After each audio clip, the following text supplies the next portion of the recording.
Fathers, do not provoke your children to anger, but bring them up in the discipline and instruction of the Lord. In the quiet suburbs of America, where church steeples still rise high but sanctuaries are increasingly empty, something stirs within the hearts of the youth. They leave behind the pews, once home to their knees in prayer, and step into a world brimming with questions. I'm Mark. I'm 43 years old, and I believe in God and Jesus Christ. I have a wife, Anna, and a son, Joshua. I have always believed that faith is the foundation of our lives, and I have done my best to raise Joshua in the ways of the Lord.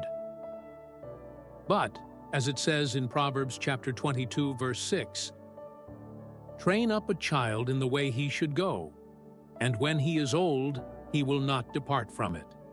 However, even the most devout face trials. We, the Walker family, were at church on a Sunday. I was deeply engaged in the sermon, while Joshua, now 17, seemed distracted and distant.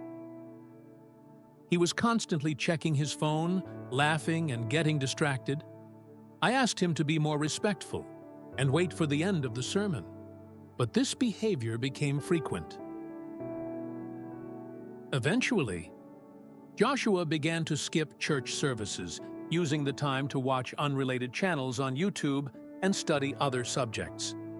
He confided in his friend Sophie about his discoveries and doubts.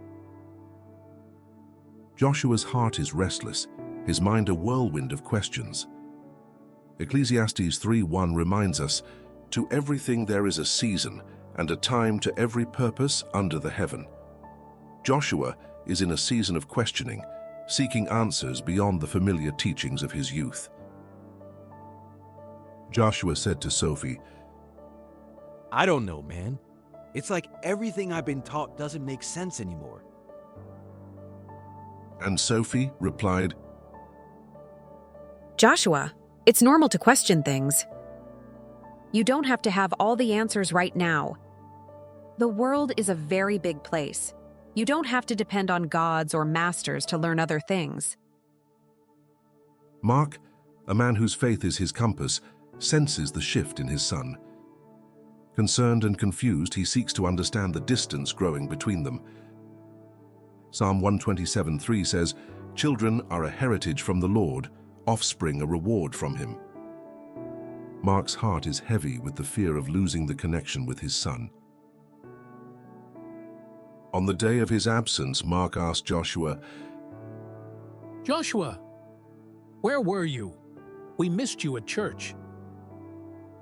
and Joshua responded, I lost the time, I'm sorry. You know how important church is to our family. I know, Dad. I'm sorry. Eventually, Joshua began to question his beliefs more openly. Hungry for knowledge and understanding, he finds himself drawn to the words of critics of Christianity in online videos and talking to his friends. As Proverbs 4:7 says, "Wisdom is the principal thing, therefore get wisdom, and with all thy getting get understanding." Joshua seeks his own understanding, even if it leads him away from the familiar path. Joshua said to Sophie after watching a video, These ideas are so outdated. Does every Christian believe in those things? Some of these beliefs don't even make sense. and Sophie replied, "Yeah, Joshua, they do. And you should start to question your beliefs about this weird religion."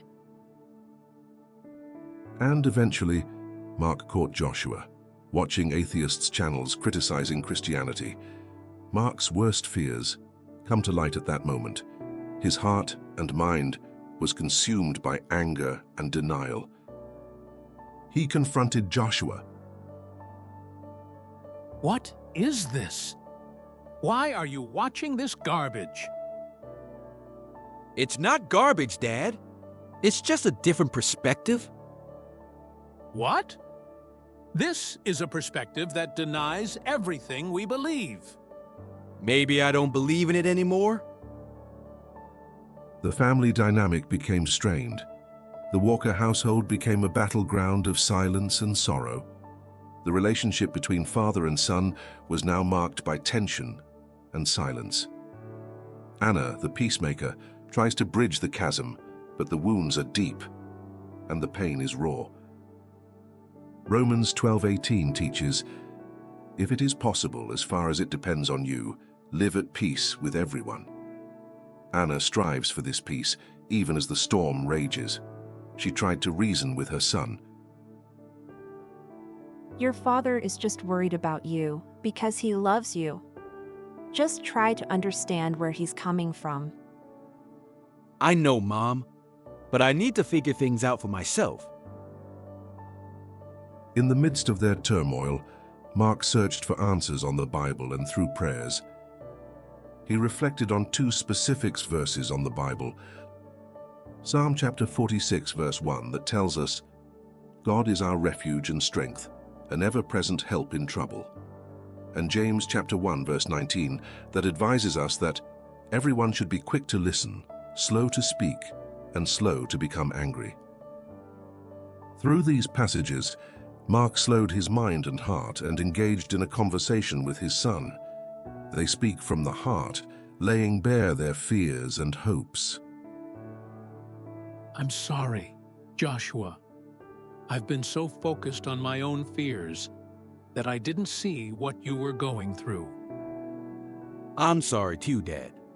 I didn't mean to hurt you. You know, when I was your age, I had my own doubts about faith. It's not something I'm proud of, but it's true. Really?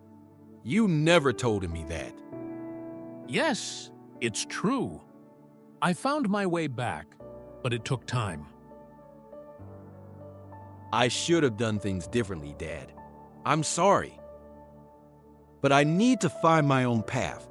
I hope you can understand that.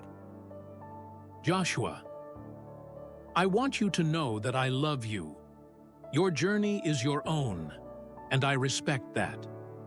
Remember, you can always talk to me, and more importantly, to God. They speak from the heart, laying bare their fears and hopes. In this spirit, they find understanding. Mark realizes that faith is a journey unique to each soul.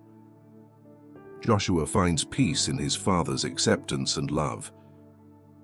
1 Corinthians chapter 13 verse 13 reminds us, "And now these three remain, faith, hope, and love.